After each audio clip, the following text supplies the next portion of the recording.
Œuvre de Maria Valtorta, tome 2, chapitre 49, intitulé La rencontre de Jésus avec Lazare à Béthanie. Vision du 21 janvier 1945. Une très claire aurore d'été.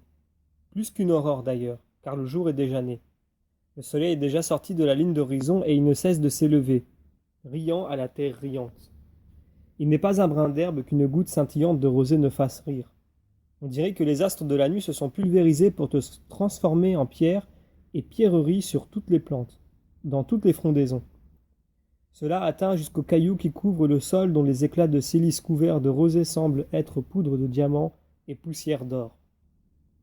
Jésus et Simon marchent sur un petit chemin qui s'écarte de la route principale avec laquelle ils forment un V. Ils s'avancent vers de magnifiques vergers et des champs de lin de la taille d'un homme, prêts à être coupés. D'autres champs plus loin montrent une grande tache rouge de coquelicots dans le jaune des blés.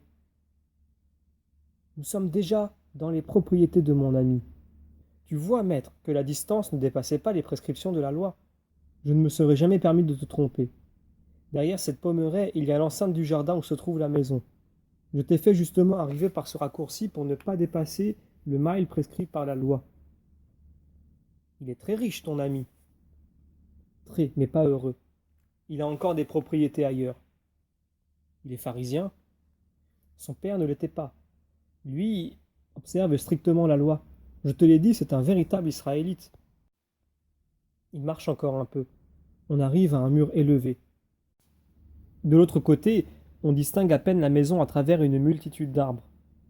Le terrain est ici un peu surélevé, mais pas assez pour permettre au regard de découvrir le jardin, si vaste que nous le qualifierons plutôt de parc. Il tourne à l'angle du mur qui continue à la même hauteur, laissant retomber de son sommet des branches toutes couvertes de roses et de jasmins parfumés et splendides avec leurs corolles humides de rosée. Voici la lourde grille de fer ouvragée. Simon actionne le battant de bronze. L'heure est bien matinale pour entrer, Simon, objecte Jésus.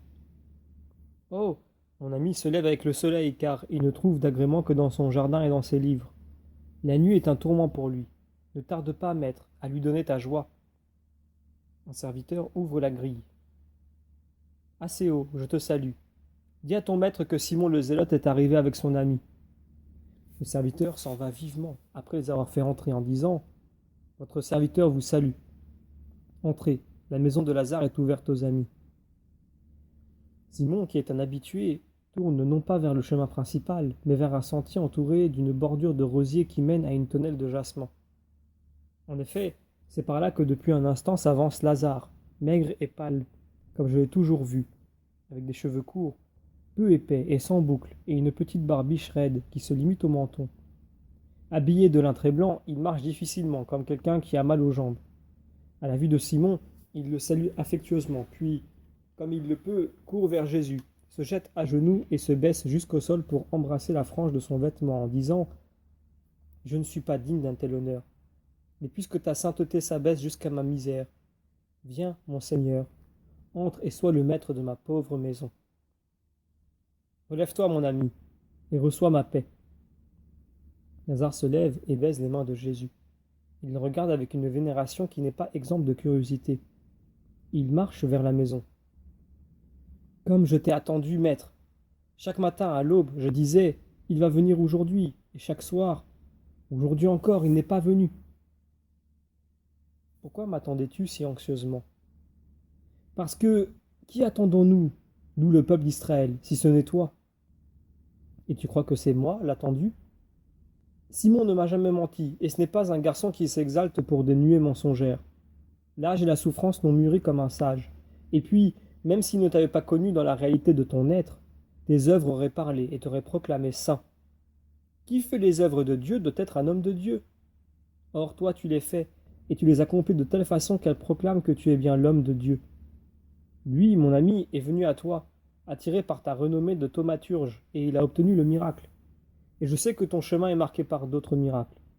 Pourquoi donc ne pas croire que tu es l'attendu? Ah, il est si doux de croire à ce qui est bon. Il nous faut feindre de croire bonnes tant de choses qui ne le sont pas, par amour de la paix ou parce qu'on ne peut rien y changer.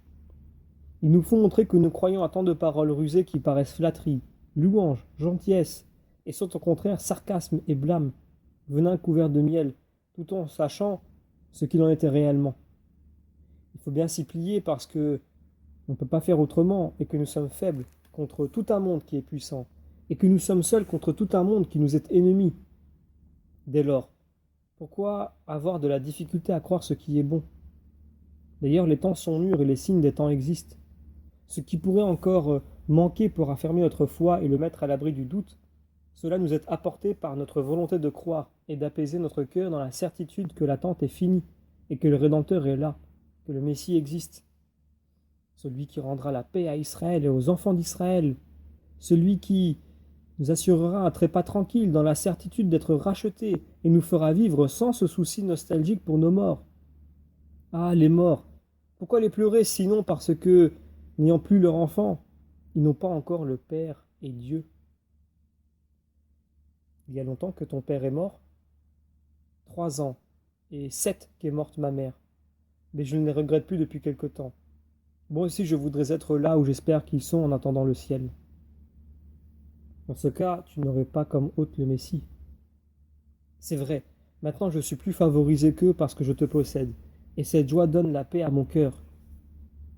Entre, maître, accorde-moi l'honneur de faire de ma maison la tienne. Aujourd'hui c'est le Shabbat et je ne puis te faire l'honneur d'inviter des amis. Ce n'est pas mon désir. Aujourd'hui, je suis tout à celui qui est l'ami de Simon et le mien. Ils entrent dans une belle salle où des serviteurs sont prêts à les recevoir. Je vous prie de les suivre, dit Lazare. Vous pourrez d'abord vous restaurer en prenant le repas du matin.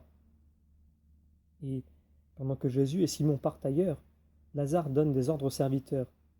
Je me rends compte que la maison est riche, et même seigneuriale. Jésus boit du lait que Lazare veut absolument lui servir de sa main avant de s'asseoir pour le repas du matin. Je m'aperçois que Lazare se tourne vers Simon et lui dit « J'ai trouvé l'homme qui est disposé à acheter tes biens, et au prix que ton intendant a estimé juste. Pas une drachme de moins. Mais est-il disposé à observer mes conditions? Oui, il accepte tout pour entrer en possession de ces terres, et j'en suis heureux parce que, au moins, je sais qui j'aurai comme voisin. Pourtant, de même que tu veux ne pas assister à la vente, lui aussi veut te demeurer inconnu. Je te prie d'accéder à son désir. Je n'ai nulle raison de m'y opposer. Toi, mon ami, tu me remplaceras. Tout ce que tu feras sera bien. Il suffit que mon fidèle serviteur ne soit pas mis à la rue. Maître, je vends et pour ma part je suis heureux de n'avoir plus rien qui m'attache à quoi que ce soit d'autre que ton service. Mais j'ai un serviteur fidèle qui est âgé, le seul qui m'est resté après mon malheur. Comme je te l'ai déjà dit, ils m'ont toujours aidé pendant que j'étais banni de la société. Il a pris soin de mes biens comme si c'étaient les siens, en les faisant passer, grâce à Lazare, pour ses biens à lui, pour me sauver et subvenir à mes besoins, grâce à eux. Maintenant qu'il est âgé, il ne serait pas juste que je le laisse sans toi. J'ai décidé qu'une petite maison, à la limite de la propriété, reste en sa possession et qu'une partie de la somme lui soit remise pour ses besoins à venir. Les vieillards, tu sais, sont comme du lierre. Quand ils ont toujours vécu dans un endroit, ils souffrent trop qu'on les en arrache. Lazare voulait le prendre chez lui parce que Lazare est bon, mais j'ai préféré agir ainsi. Mon vieux serviteur souffrira moins. Toi aussi, tu es bon, Simon. S'il n'y avait que des justes comme toi, ma mission serait plus facile, souligne Jésus.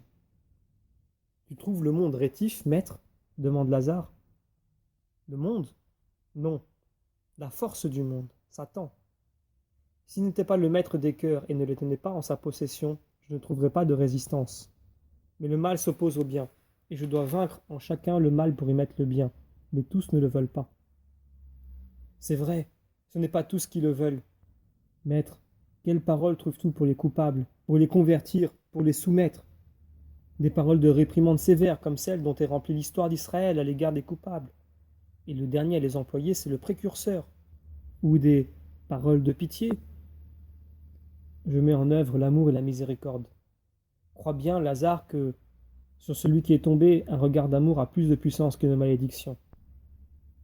Et si l'amour est méprisé? Insistez encore, insistez jusqu'au bout.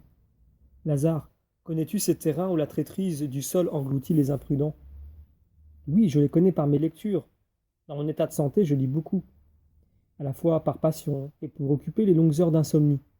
Je sais qu'il en existe en Syrie et en Égypte, et d'autres encore près de la Chaldée, et je sais qu'ils agissent comme des ventouses. Quand ils vous attrapent, ils vous aspirent. Un Romain prétend que ce sont des bouches de l'enfer, habitées par des monstres païens. Est-ce vrai? Non, ce n'est pas vrai. Ce sont des formations spéciales du sol terrestre. L'Olympe n'a rien y à voir. On cessera de croire à l'Olympe et ces terrains existeront toujours. Les progrès de l'homme pourront donner une explication plus véridique du fait, mais ils ne pourront pas le faire disparaître.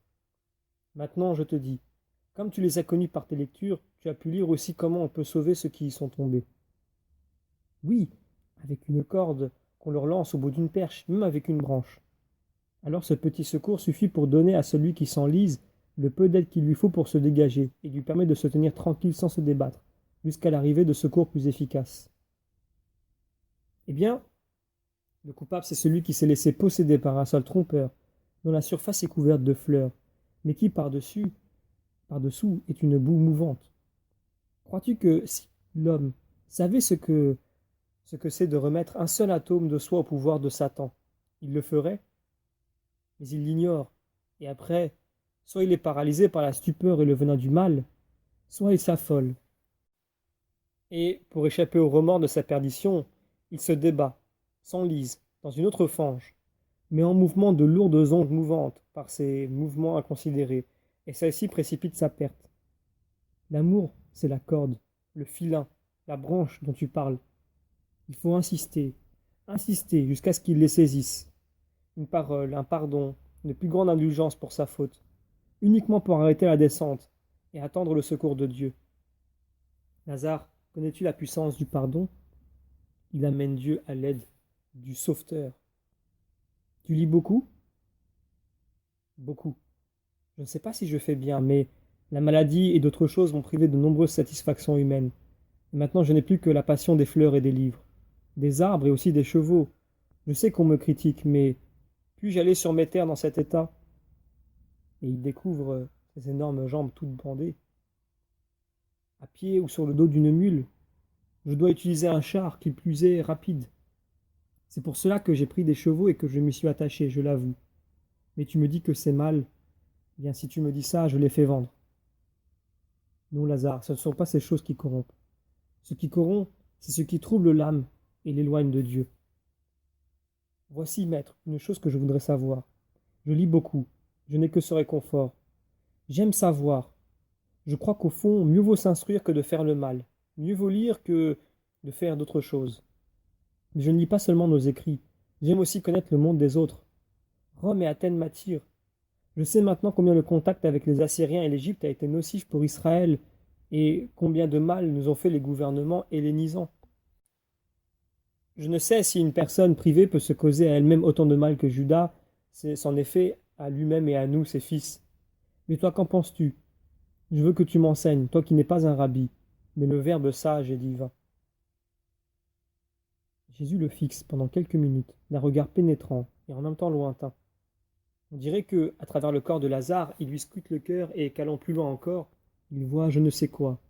Il dit enfin, tes lectures provoquent-elles en toi le moindre trouble? T'éloignent-elles de Dieu et de sa loi?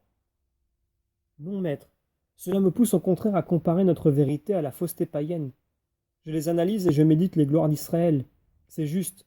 Les patriarches, les prophètes et les figures louches des histoires étrangères. Je compare notre philosophie, si l'on peut donner ce nom à la sagesse qui s'exprime dans les textes sacrés, à la pauvre philosophie grecque et romaine où il y a des étincelles, mais pas la flamme tranquille, qui brûle et resplendit dans les livres de nos sages. Et ensuite, avec encore plus de vénération, je m'incline en esprit pour adorer notre Dieu qui parle en Israël par l'intermédiaire des événements, des personnes et de nos écrits. Dans ce cas, continue à lire. Cela te servira à connaître le monde païen. Continue, tu peux continuer. Tu n'as pas le ferment du mal et de la gangrène spirituelle. Tu peux donc lire sans crainte. L'amour vrai que tu as pour ton Dieu rend stériles les germes profanes que la lecture pourrait introduire en toi. Tout acte de l'homme peut être bon ou mauvais selon la manière dont il l'accomplit. Aimer n'est pas un péché si on aime saintement. Travailler n'est pas un péché si on travaille quand il le faut.